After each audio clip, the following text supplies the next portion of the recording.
Hi everyone, welcome to today's webinar with Timely. Before I introduce the wonderful Seb, I just wanted to acknowledge the traditional owners of the land which I am beaming in to you from today.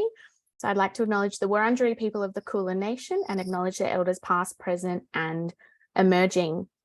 Now, some people may not have been to a webinar before, or may not have even heard of crowdsourced funding. So we are here to tell you all about it.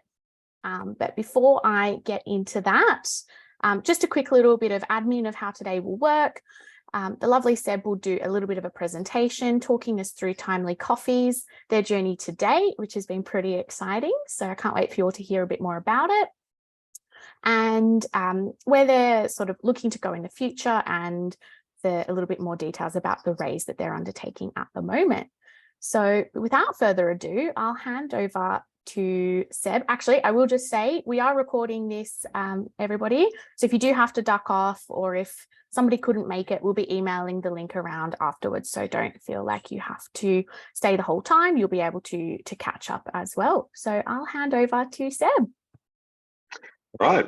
Hello, everyone. Thanks very much for taking the time to come to the webinar and learn more about us and what we're up to. I'll start with a little acknowledgement as well that we're broadcasting from the Wajak Noongar land here in WA. And obviously, as with everything that we do at Timely, acknowledge that their culture is kind of ongoing and an integral part of the land which we operate on at Timely. So to give everyone like a little bit of background about what we do at Timely and about where we're going and kind of what the story is so far. So we're a coffee roasting business and we started back in 2017. And the whole purpose of Timely is to try and create a business where we can connect with the people that are really using the products that we sell and do as much good as we can so that we can feel proud about the product and the people that are interacting and engaging with the product can feel really proud of it as well. So everything we do, it's around this idea of coffee you can be proud of. So it's about how we communicate everything that we do, everything that goes into the coffee that we roast and sell, and then why the people that drink that coffee should feel really great about kind of supporting the brand. So this means that as a business, everything that we do, we're all about values. So we're values forward, that's kind of what we say. And we talk about our values of responsibility and generosity more than anything else. And these are things that really guide, us as a business. We feel like if we have these ideals at the forefront of everything that we do, then it really helps to align who we are and the direction we're going, and also any decisions that we have to make become a lot more clear. So when we think about responsibility, we think about responsibility to, maybe it's the environment, responsibility to the people that grow the coffee for us, responsibility to our staff, to our shareholders, all of those things. So it means responsibility to every part of the business. So that way we can try and keep a little bit of balance. And then generosity is more about how we can be as generous with our time and our values and our product as we can be to try and create a really memorable customer experience.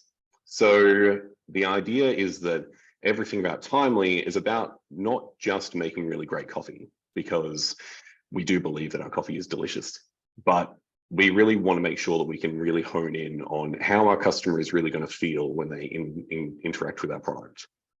It's not enough to be really delicious anymore. We really believe that we have an opportunity and a responsibility to make sure that every time that someone buys a bag of coffee from Timely, we're really treating that with the respect that it deserves, the amount of money and attention they're giving us, and they feel really great about that at every step. So this is a little bit of history about where we've been. So a lot of this was, some of it's on the video, some of it's not, but just to give everyone a bit of backstory, we opened as Laker Coffee Roasters was our original name back in 2017. We really grew a lot faster than we were expecting. We always wanted to grow really quickly, but to get to $500,000 in revenue in the first financial year of trading was really exciting. So then from there, we really tried to think about what our avenue for growth was. we felt like we needed a rebrand, we needed a new premises. So we moved to our new roasting facility out in Bayswater in Western Australia. We have 400 square meters there now. So we started with 27 square meters and now we have 2 roasting facilities and a total of 400 square meters. We rebranded to give us a little bit of a kind of stronger identity. And then we started to look at our growth strategy and what that would include. One of those things that we decided on was to look at business acquisitions. So we actively went out and found a business that we wanted to acquire. We bought that coffee roastery and incorporated that into our current setup. And that worked really well for us. So we are really active in the acquisition space at the moment. Since then, we've done another 2 acquisitions. We've done another coffee roastery, and then we've also done an adjacent business called Perk Coffee Subscriptions. So that is another brand that runs alongside Timely. It's still owned by the same entity, but it's all part of the same group. And then we're kind of where we are in 2022, 23 now. Our revenue is growing really quickly.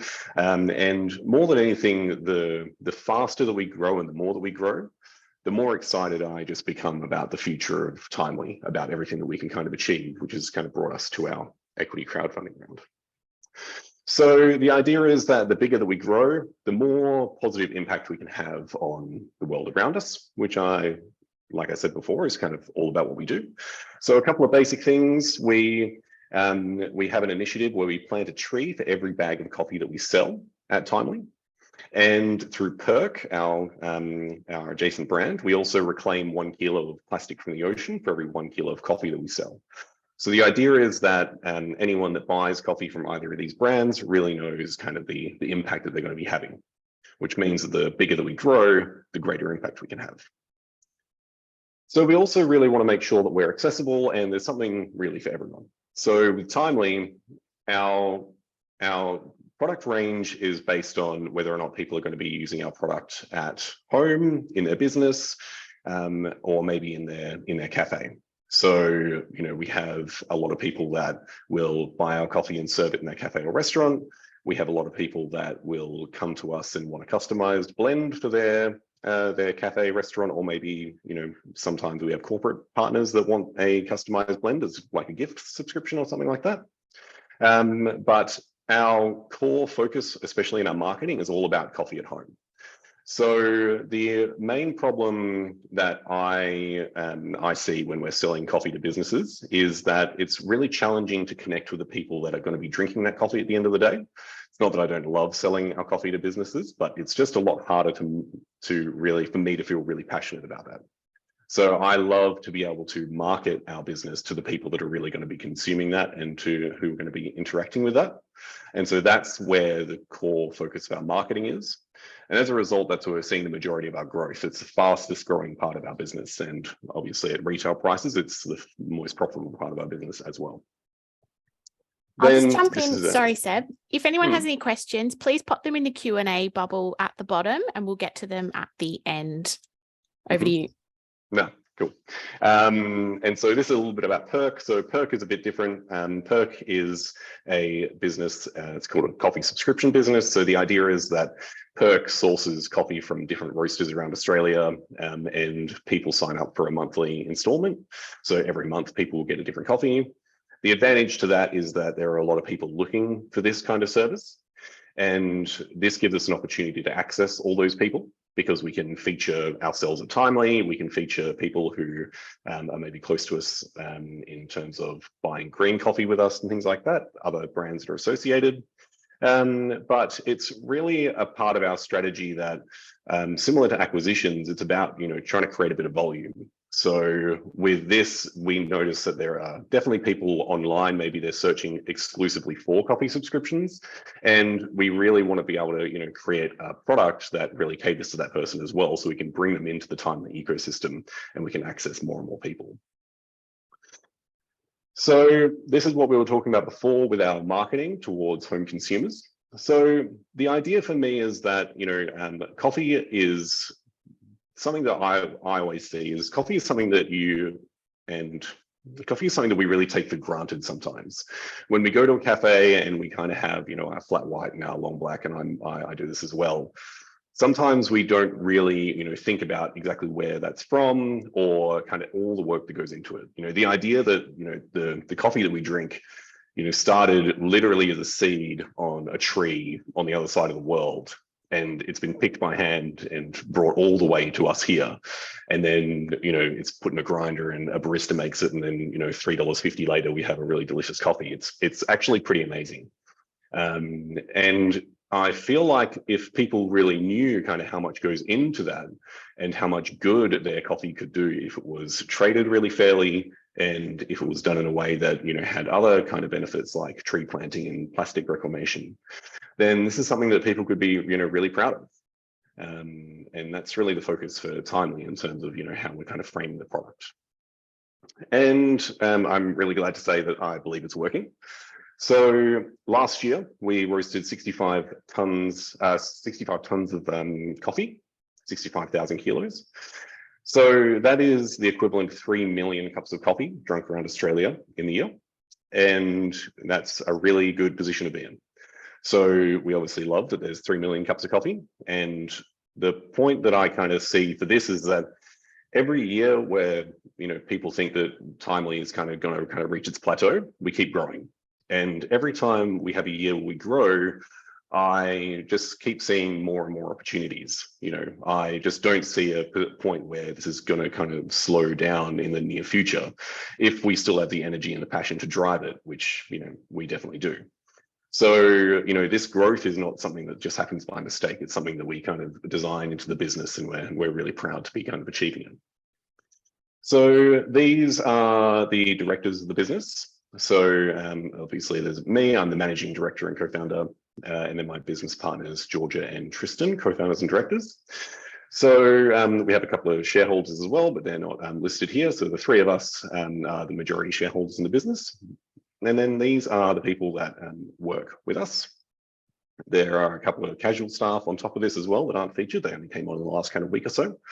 But we've got, people who are kind of focused in different areas of the business. We have, QC and wholesale. And, part of what makes Timely so great is really, the staff that we have and the diversity of the staff that we're able to attract and retain. Makes it a really amazing place to be. And, the fact that these people all want to be a part of Timely and they love to be with us, and, just the fact that they're here with us and building it with us is just something that's, really amazing to be a part of. So this brings us on to the future for Timely. So what do we want to do? Well, I believe that the industry is changing in a really big way. And this is something that I've always believed would happen eventually, and that is going to be more people drinking coffee at home. When I remember a few years ago, I was speaking to a couple of people who owned cafes and espresso bars in America, and they say that 30% of their revenue when they work and own cafes comes from selling bags of coffee to people who are going to drink it at home, which is way above what we do in Australia. And I always thought that was kind of the direction things were going to go. And then when COVID happened, the consumption of coffee at home went through the roof. And this kind of said to me that people will drink coffee at home if there's a really good reason to do so. And that means that, that's our responsibility and our opportunity to show people that there is a good reason. So sometimes people think that it's going to be cheaper to drink coffee at home. Sometimes they prefer to make coffee at home.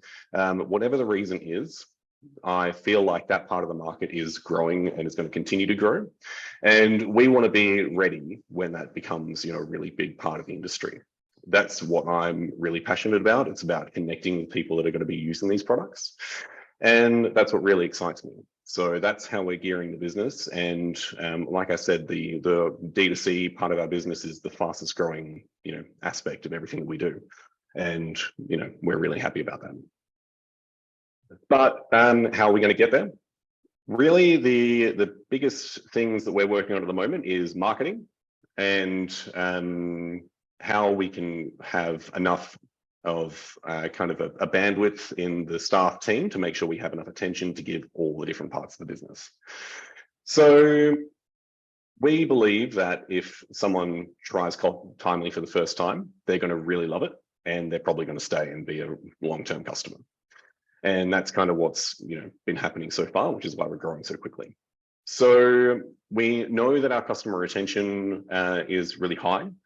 So that means that we need to access as many new customers as possible to try and turn them into retained customers, which all comes down to marketing at the moment. So everything that we're doing and everything that we want to do is all about creating a brand that is a household name. We want Timely to be known around Australia. We want everyone to kind of see this as a brand that is synonymous with really strong values, really beautiful design, really great product, really great service, and it's just kind of this industry leader for kind of the home coffee market. So really, all of our marketing at the moment is based on that, and it's working really well. And this kind of leads on to the next point that when we want to create something that people can be proud of, for us, that is about the values that we have and the good that the product can do. But it's kind of a little bit more than that. We want to create a product where people are proud to have it in their home. If it was on the kitchen counter and they invited someone over and they said, what's that? They'd be proud to say, oh, this is Timely Coffee. Haven't you heard of it? It's kind of one of those products that we talk about. It's something that we really believe in, something that people want to talk about. They leave it out on purpose because they want people to notice it, and just makes them feel good. All products like this that really resonate with people are based on how they feel. And we believe that there's an opportunity, especially in the coffee market, that we feel like we're in a really good position to be able to really capitalize on this, to really think about how we're making customers feel and what we're doing, and make sure that customers know what we're doing so they can feel good about that as well. So that is a little bit about Timely and where we're going for the future. If there's any questions, and pop it in the chat like Anna said. And I think that's all from me. Thanks, Seb. As we mentioned, please pop through any questions into the Q&A box at the bottom. We've got lots of time to work through them, so thank you so much for those that are coming through at the moment. I might kick us off. I think it's really obvious when brands truly keep the customer at the core of their decision making, which I've had the pleasure of working with you for a few months now, and I can absolutely see that is something that you live and breathe. I guess, could you tell us a little bit more about your customers and your community? How do you keep them engaged? Yeah, that'd be great. Yeah. The fastest growing part of the business is our Feature Coffee subscription service at Timely. So the Feature Coffee subscription means that people can sign up and they'll receive a different coffee with every installment. They can say they want their coffee weekly, fortnightly, monthly, however they want to do it, and every time it's going to be something different.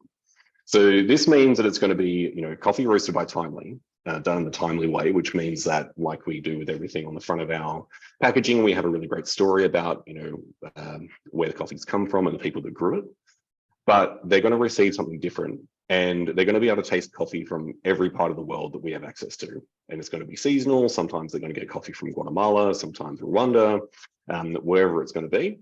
And as a part of that, people end up feeling really connected to what we're doing at Timely, because they're kind of along for the ride with us when we're trying different coffees from around the world. We're learning about these coffees and we're sharing everything that we possibly can with them. So, we're a lot of the time when we started Timely, my biggest concern was that, a lot of coffee packaging at the time pretty much had maybe the country of origin on it, maybe something small like maybe the farm name, but it didn't have any sort of meaningful information. It might have some technical data, like maybe how high the coffee was grown or something like that. But really about like the human beings that are, interacting with the coffee and how they're growing it, which I believe is the biggest indicator of flavor. There was really nothing kind of in the market. So it's all about being, like we were saying before, really generous with all the information that we have and generous with our intentions and sharing it with people. So we connect with people on like a weekly email list as well. So the Feature Coffee information is sent out by email every week. We do regular YouTube videos as well. We answer questions on YouTube. Our roastery is open door as well. There's no walls or glass walls or anything between the customers and the roaster, so they can come and ask questions if they want. It's all about just making sure that we create a culture of openness and generosity, and that really helps. Thank you. I guess as well, you've obviously touched on the strong connection and partnership that you have with your suppliers. Did you want to just touch on that a little bit further? I think it's one of the most special things, and we've got a question here of what differentiates Timely. If you want to just maybe touch on that to really show everyone here on the webinar how important it is to you to be building those strong relationships with your suppliers and how it's impacted them and also Timely. Yeah, definitely. So there's a lot of words that get thrown around with coffee in particular, and things like sometimes people say direct trade, or other kind of buzzwords or industry jargon. But it's really hard to know what these things really mean. If you see a bag of coffee and it says on it something like direct trade, that it can mean a lot of different things, and there's really no way to know for sure what the company is doing to prove that or to live those values. So one thing for us has always been about authenticity. So how do we really prove to people that we are living the values that we promote? So to do that, and not only is it great that we can kind of share this with the business, but it's something that I personally strongly believe, it's always been about how we can connect as directly with the people that grow our coffee as possible, and how we can ask them legitimately and fairly how much they're being paid by either the exporter that we're buying from, or negotiate directly with them a price that we want to. So thanks to obviously technology and the internet, we don't have to travel to all these different countries anymore. So our producer partner that we're closest with is named Sara Gutierrez, and she lives in Quindío in Colombia. I've never been to Colombia, but I speak to Sara probably 3 or 4 times a week on WhatsApp. And, I get updates from the farm. She asks me how the coffee's going here. We have, without even traveling to origin, we have such a strong and close connection. And this gives us the ability to actually speak to Sara and say, how much are we going to pay you for your coffee? And we can negotiate directly with her. And we can say, well, we need a price that is going to include, obviously, the coffee needs to be taken from the farm and put on a boat and sent here, and there's all these other things. So we can say, this is how much it's going to cost us to get it to Australia. That means there's going to be X amount left over. That's what you're going to be receiving. And it's taking that extra step, even though it's really, really hard, taking that extra step to actually speak to the people growing coffee and say, how much are you actually receiving for the coffee that we're buying from you? It's really easy to say, as a roastery, we're spending more than anyone else. But that has almost nothing to do with how much the farmer is actually receiving, because there are so many middlemen, it's really challenging. So we're working on a system at the moment where we actually speak directly to the people we're buying coffee from whenever possible. So this is a system we've replicated now in Brazil with Pedro Guevara. And it's about speaking directly with these people and saying, what is a fair price? What are the challenges you're facing at the farm level as well? And what do you need from us? So Sara Gutierrez, for example, is a 3rd generation coffee farmer. Her dad, her brother, and her husband all grow coffee in the same area. And up until this point, she's only had a really small amount of coffee. So we ended up signing a contract with Sara for 20,000 kilos of coffee per year, which meant that she could expand, she could triple the size of her coffee production in the span of a year, which meant that she could expand far faster than she ever thought she was going to be able to. And Sara's super ambitious, and we're just really, really proud and really happy to be along for the ride with her. We're not, ourselves making this happen. It's all about Sara, and all we're doing is paying a fair price for it. But it's all about, going that extra step, even when it's really challenging, to find out as much information as we can. Amazing. Thank you. And on that note, you mentioned obviously the D2C or direct to consumer strategy being a huge focus. How have you managed to scale your supply chain? Obviously, I know you've moved into a larger facility, which has really enabled you to expand your growth and lots of acquisitions. But could you just give us a little bit of info on, I guess, how you've managed to scale to keep up with that very, very fast increase in demand? Yeah. I mean, the bigger facility was obviously a huge help. I mean, we started Timely on a 12 kilo roaster, which meant that we could roast probably, like at the most 10 kilos of roasted coffee every 15 minutes or so. Now we have two 15 kilo roasters. So we roast, 30 kilos every 15 minutes. So, production has increased, significantly. But the biggest thing is that, we have a lot more space now, so we can store a lot more coffee, which means that, supply chain is a lot easier because we can, get coffee when it's tasting good, and when it's at a really good price, and bring it all in at the same time instead of having to kind of like let it trickle through. And we're implementing some more, some more logistics in terms of maybe we'll get some automatic bag packing machines. We've got an automatic bag sealer as well. We have a really, really tight system as well. I'm really big on systems and processes and everything being as organized as possible. So, we have a huge capacity for growth because everything is done really systematically. And everything is done kind of like clockwork every single day. So we send out coffee every single day. We roast coffee every single day. When someone places an order, their coffee is usually dispatched the next day and within 24 hours. And everything's just done as efficiently as possible. And I guess it all ties into, as we just talked about, the wonderful example of Sarah and you being able to bolster her production capacity. It in turn benefits you. So it really comes full circle. Exactly. Yeah, Absolutely. and that's kind of the thing. Yeah. All righty. We've got another question here from Aman. Thank you for your question. Will Timely scale business beyond coffee beans? If so, and what might be a time frame on that?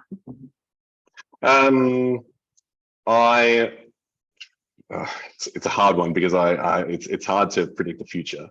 I'm really concerned about getting distracted. So, everything that I've learned after making 5 years of mistakes and finally arriving somewhere where we're actually, doing okay, is that, focus is really important.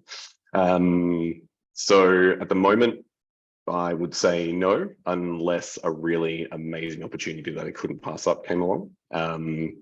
I've experimented with things like chocolate and tea in the past, and it's been delicious, but a huge headache. So for the time being, probably not. Amazing. Thank you. We've got another question which sort of ties in with this. What would you feel would be the growth having the same focus across all streams as you do with the consumer area? And perhaps then maybe explain why you've chosen to really focus on that consumer area in relation to those other opportunities. Yeah, the wholesale market, I've been working in coffee since I was 16. So a bit about me, I needed to get a job. So I became a dishwasher when I was 16. And then from there, I started making sandwiches and then became a barista and slowly made my way into roasting coffee and then starting Timely. So I've been around cafes a lot. And one of the things that I've always noticed is that the way that, people market coffee to kind of cafes in particular, because that's where a lot of the volume is, it's almost always done on price. So the selling point is either on price or it is on kind of other incentives like free equipment and things like that. Which means, in my opinion, that that makes the business very risky and really susceptible to competition, because all it takes is someone else to come along who can do it even cheaper than you.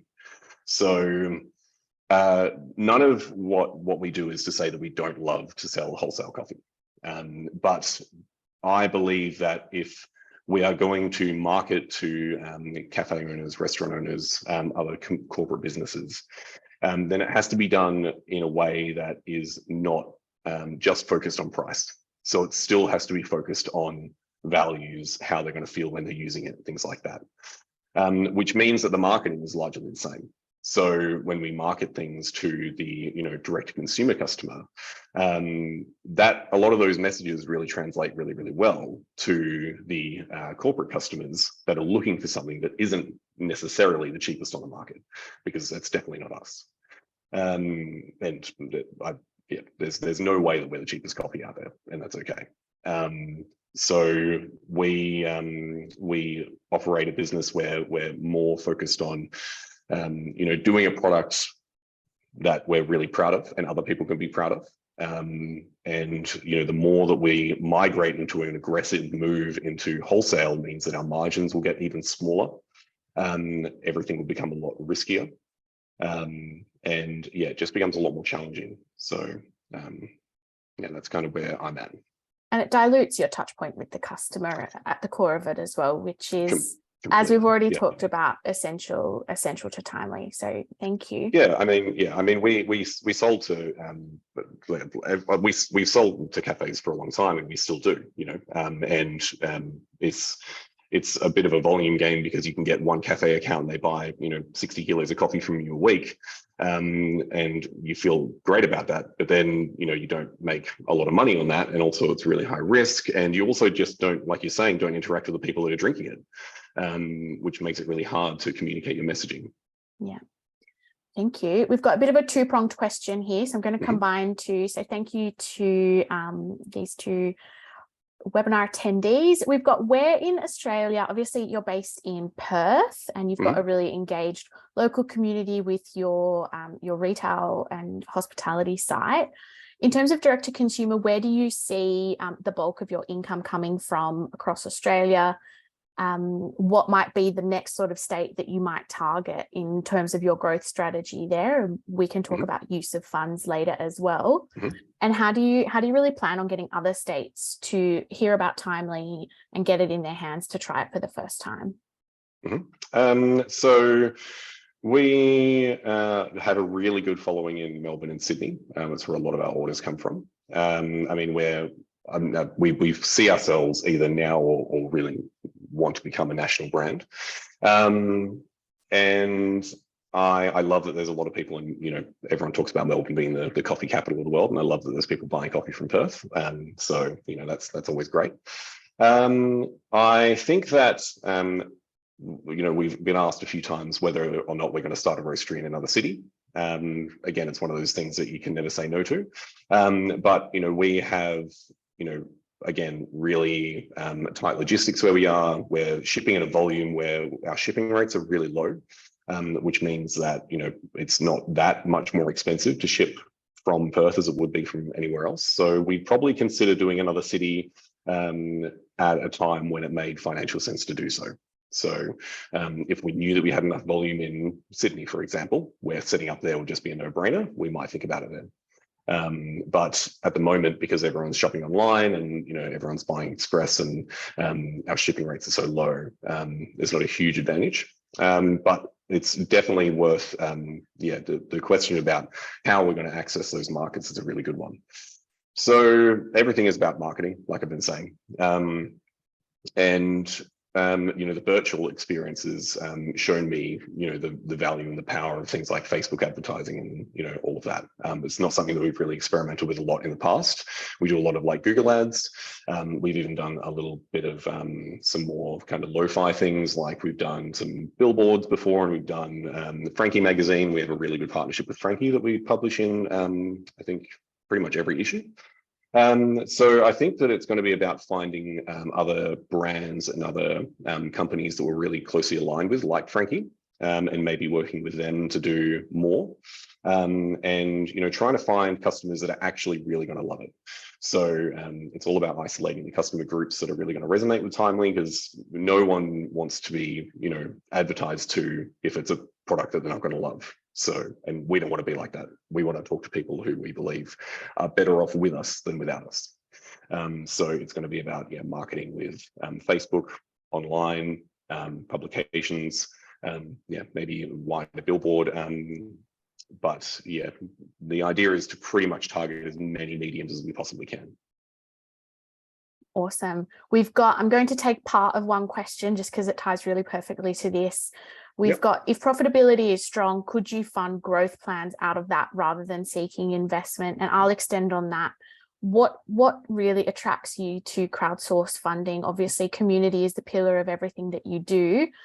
I imagine it even ties into this whole exercise of customer acquisition, getting your biggest supporters on board as investors to be your brand ambassadors wherever that might be in Australia. So I'll kick you off with that and let you take over. Yeah, sure. I mean, the good thing about equity crowdfunding is it gives you an opportunity to connect with a lot of different people who are all like really excited about the brand, and it's a way for us to kind of raise capital while sharing it with the people that we really want to, which is the people that are closest to us, our customers, people that are drinking it, and the people that believe in it. Yes, our D2C products are our most profitable line. But that doesn't mean that we couldn't use more capital now. Having more capital right away means that we can grow right away. It means that we can do these things now instead of waiting. And a lot of what I've kind of learned is about kind of what I was saying with focus, but it's really about momentum. When things are going really well, that's the time to kind of capitalize on that, strike when the iron's hot. We're in a point in time at the business where things are growing really fast. We're getting really good customer retention. The traffic on the website is through the roof. The average order value is really high. The return customer rate is enormous. It's about these things that yes, we could wait, but what if we had capital now? What would the future look like for us then? And we believe that, there's a lot that we can gain by funding right now. Yeah, which leads perfectly into two other questions we've got, which was, you just touched on it there, your return rate of repeat customers. Do you have a bit of a rough estimate of what that is? I think I'm terrible with remembering numbers. It is in the offer document, which is coming out soon. Next Tuesday, everybody. Next Tuesday. So yeah, definitely have a look through that, because there's we dug up a lot of data about kind of all of our kind of online performance and customer retention, things like that. But yeah, like customer retention, like in all, we have far more repeat customers than new customers. And I can't remember exactly what the split is, but it's far above repeat. So again, that tells us that people love to come back. So it's about finding new ones. That's the key to growth. Awesome. We've had another question come in, which you've touched on, and I think I might leave to be answered by the offer document. So Christopher's asked, what are your plans for the crowdfunding money? What would you do with it to grow the business? Seb, you're welcome to touch on that quickly now, but just so that everyone knows, in case this is your first time sort of really looking into a crowdsource funding offer, we're currently in the expression of interest phase, which is where we're going to market setting the terms of the offer. So all of the terms of the offer and much, much more detailed information about Timely will come out in the offer document when the offer goes live next week. So we'll be launching privately on Tuesday at 12 p.m. AEDT. So that's Melbourne City time.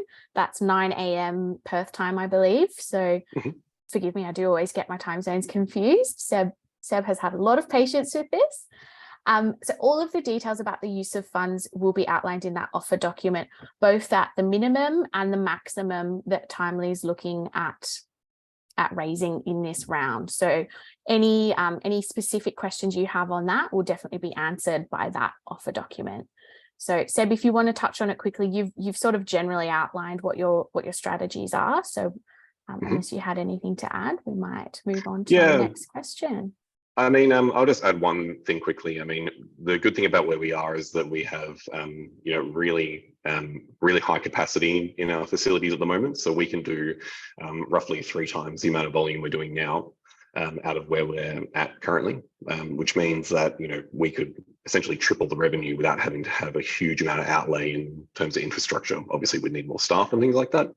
But that's a really great thing for us to know as business owners, and also for shareholders to know that that is not something that is really on the cards until we kind of reach that kind of 3x revenue point.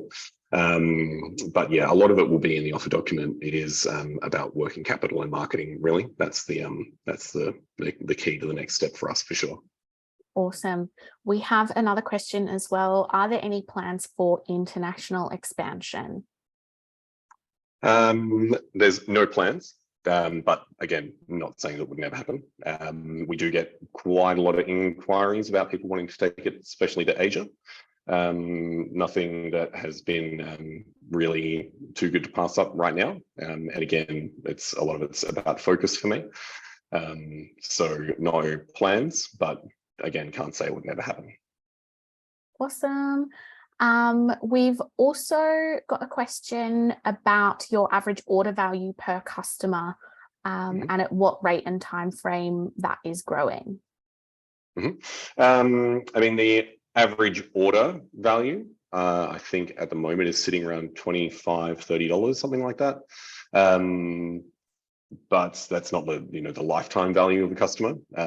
That's really hard to calculate because we actually don't know what that is in a lot of ways. We have some people who have been subscribers with us for literally 3 years and have gotten coffee every single week from us for 3 years and just love it. So, we got some testimonials from them and put them in the offer document. And, their feedback was just, yeah, we've been using it for 3 years and we're just always in love with it. So that makes it really hard to tell what the lifetime value is because, these people are, buying coffee forever, But yeah, the average order size is definitely going up. It's getting a lot higher. But that is also, to be totally honest, a little bit of that is going to be because coffee prices are getting more expensive. So I'll be totally honest about that. But yeah, we've introduced a couple of other things into the website. There's more like merchandise that we do.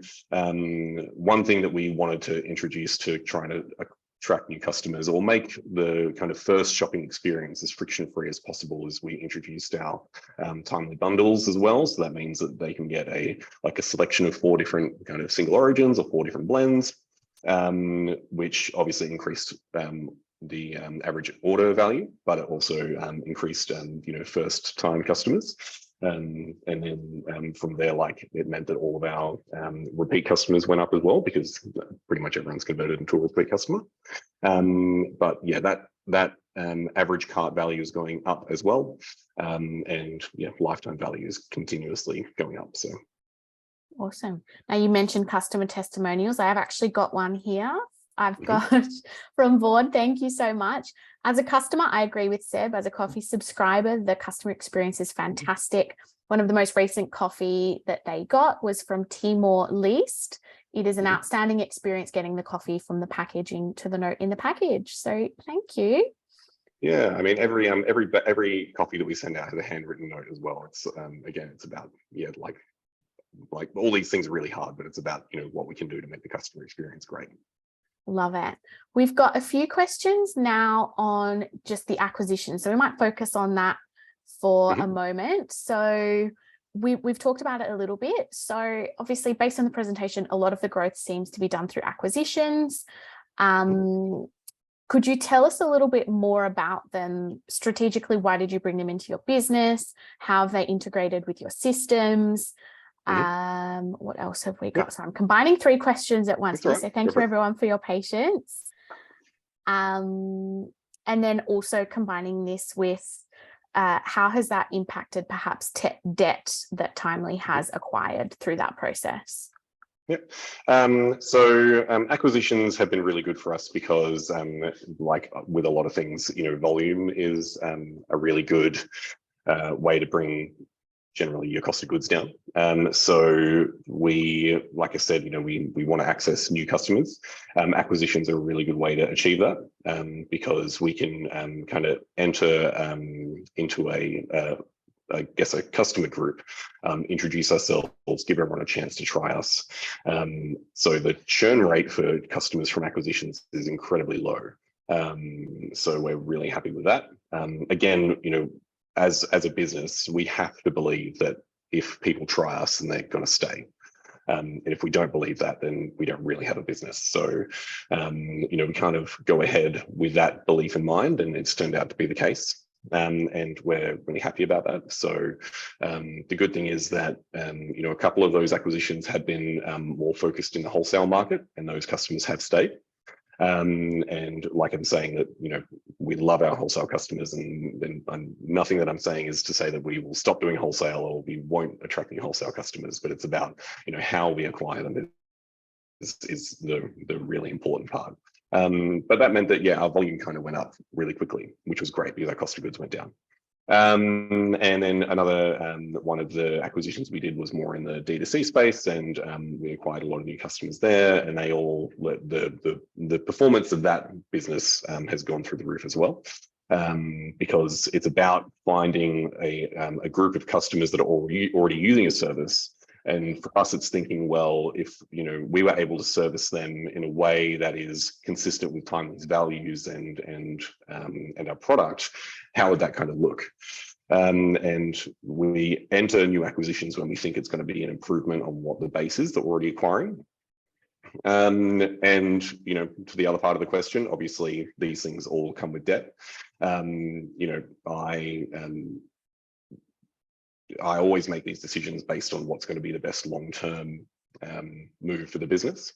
So, of course, some of these things mean that we have more debt. Some of them have been done through, sometimes we paid upfront for these businesses cash. Sometimes we've done vendor financing. Sometimes there's been, other arrangements. Sometimes we've, used kind of bank lending, things like that.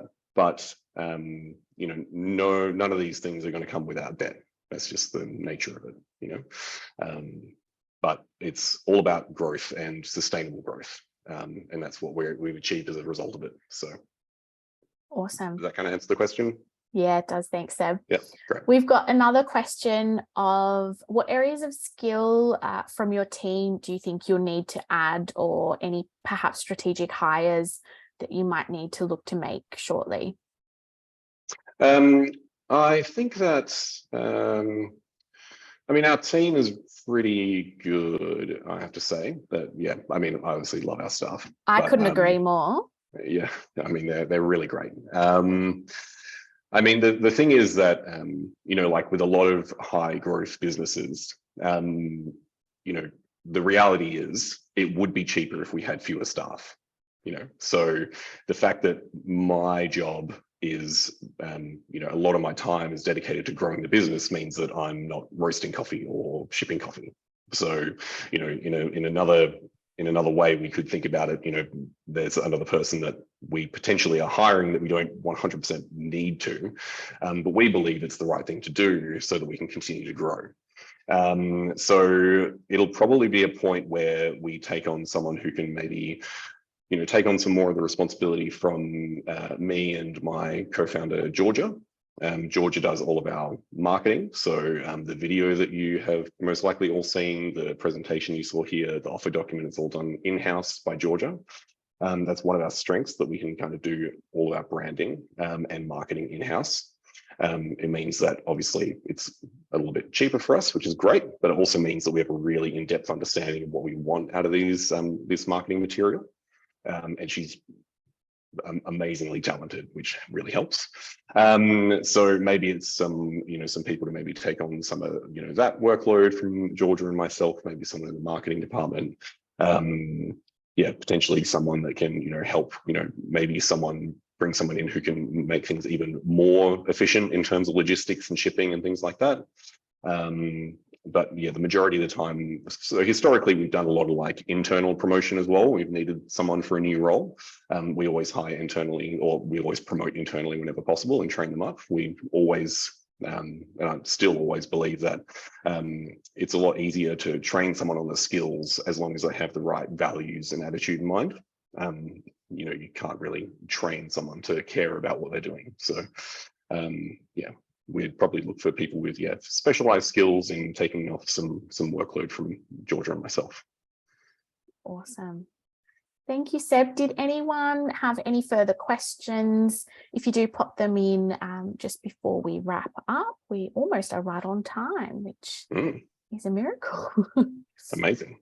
I'll give it a few more seconds just in case anyone had any last minute questions. Otherwise, thank you so much, Seb. It is absolutely a pleasure working with you, and it's really awesome to see the company that you've built and to be a part of your journey. So Jordan has a question, which is perfectly segued into my next step. So will we get full financial in the EOI? You'll actually receive all of the relevant financial information in the offer document. So the offer will be going live privately on next Tuesday at 12 p.m. to the expression of interest list. So if you haven't expressed your interest already, absolutely, please jump on and express your interest. That will mean you'll get first access to the offer when it goes live. Quite often these offers do sell out in the private period, so it's best not to wait until they go public.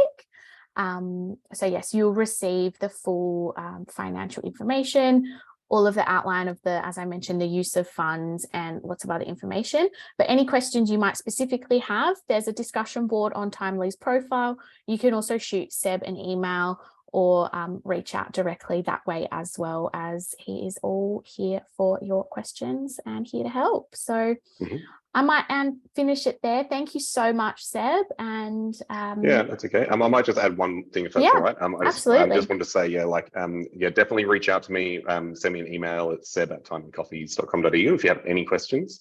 You can also book in a time to have like a one-on-one meeting with me if that's of help as well, if you have any other questions.